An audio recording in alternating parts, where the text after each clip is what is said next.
Искало ли ви се някога да създадете свой собствен подкаст, но не знаете откъде да започнете?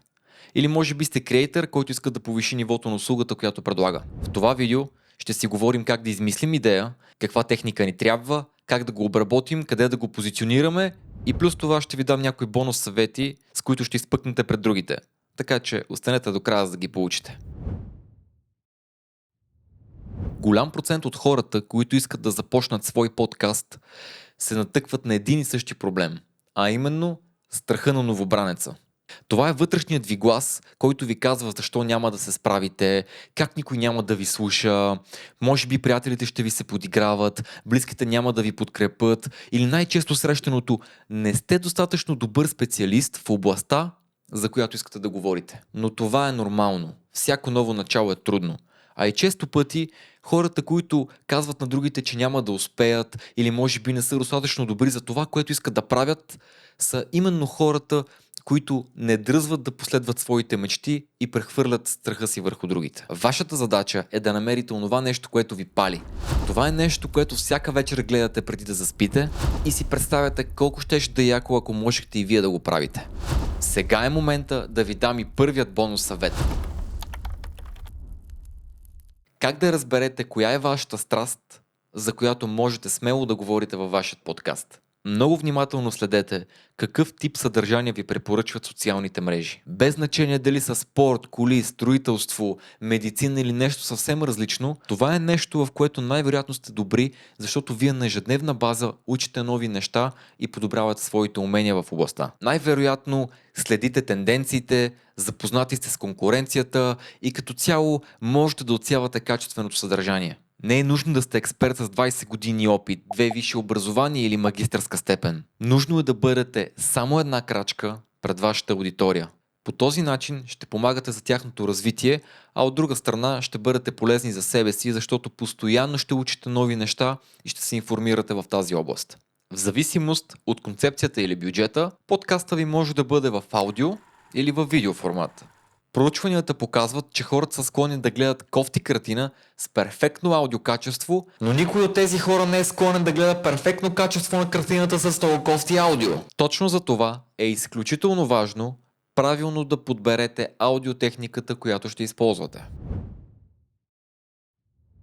В нашето студио сме избрали универсална техника, която е подходяща както за в домашни условия, така и за професионални. Преди няколко седмици ни се наложи да направим подкаст на живо в друг град. Там трябваше да третираме помещението акустично, трябваше да се свържем към вече съществуващата аудиосистема в самата сграда, за да може хората, които са в залата, да ни чуват. И на всичкото отгоре, подкастът трябваше да бъде стриман в социалните мрежи. И това беше възможно именно заради техниката, която сме избрали. Едно от най-важните неща в тази техника беше именно микрофона. Той трябва да бъде динамичен, за да придаде онова типично радиозвучене, което чувате в професионалните подкасти. Едновременно с това няма да прихваща всички звуци около вас. Аз съм именно с такъв в момента. Това е един от най-известните микрофони при създаването на подкасти. Други подходящи микрофони са Rodecaster Pro или Universal Audio SD1. Всички тези микрофони са с XLR изход, което ще рече, че за да запишете нещо на тях, трябва да ги включите в аудиопулт или звукова карта, а не да включите в компютъра и после да запишете целият сигнал към компютъра, а не е толкова сложен колкото звучи. Аз използвам Rodecaster Pro 2. Това е професионален аудиомиксер, в който мога да сложа 4 микрофона и без да ми е необходим компютър, мога да запиша директно аудиото на SD карта, която разложа вътре или на SSD драйв. Има вградени ефекти като ехота, ревърби, дилеи, компресори и всякакви други такива, с които може да направите вашия подкаст да звучи професионален. Ако не знаете какви са тези ефекти или как се използват, може да разгледате обучението ми за контент креатори, в което засягаме абсолютно всички неща, свързани с аудиото. От това как се записва, с какво се записва, как се обработва, какви са стандартите за аудиокачество в света и всъщност как да създадем професионално аудио бързо и лесно. Линк за обучението долу в описанието. Да се върнем на миксера. Той има 4 входа, като има и по-малък брат, който всъщност има 2 входа. Аз съм избрал този, защото много често ни се налага да записваме подкасти, в които има повече от 2 души. Това е и аудиомиксера, който използваме, когато създаваме хибридни събития. И двата варианта са подходящи за стрима в социалните мрежи и са изключително лесни за употреба.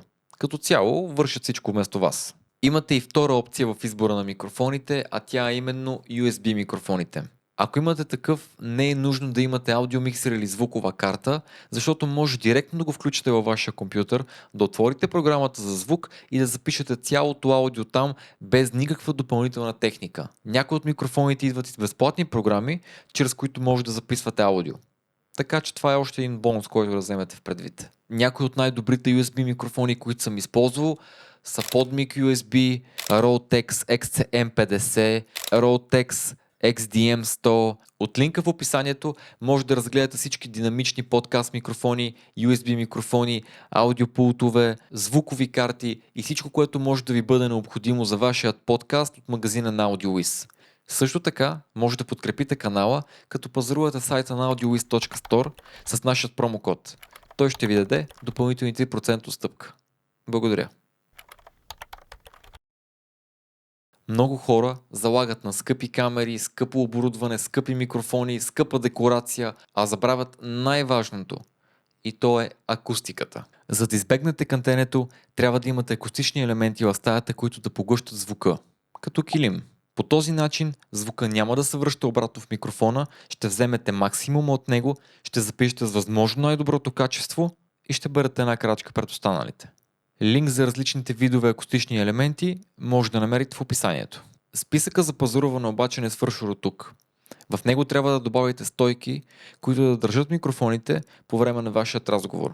Стойките могат да бъдат като тази тук, могат да бъдат портативни или микрофонни стойки. Зависи изцяло от това какъв сет ще създадете и какви предпочитания имате вие. До тук с аудиото. Продължаваме към видеото. Ако все още не искате да инвестирате в осветление или камера, то за вас следващия четвърти бонус съвет.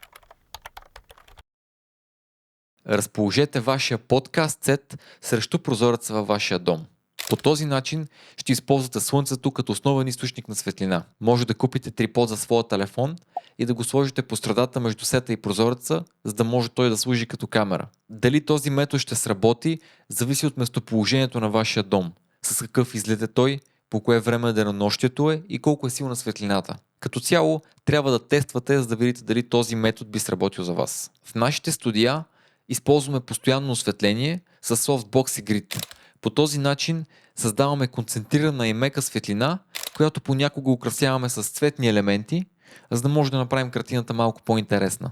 Но запомнете, проучванията показват, че хората са склонни да гледат кофти картина с перфектно аудиокачество, но никой от тези хора не е склонен да гледа перфектно качество на картината с много кофти аудио.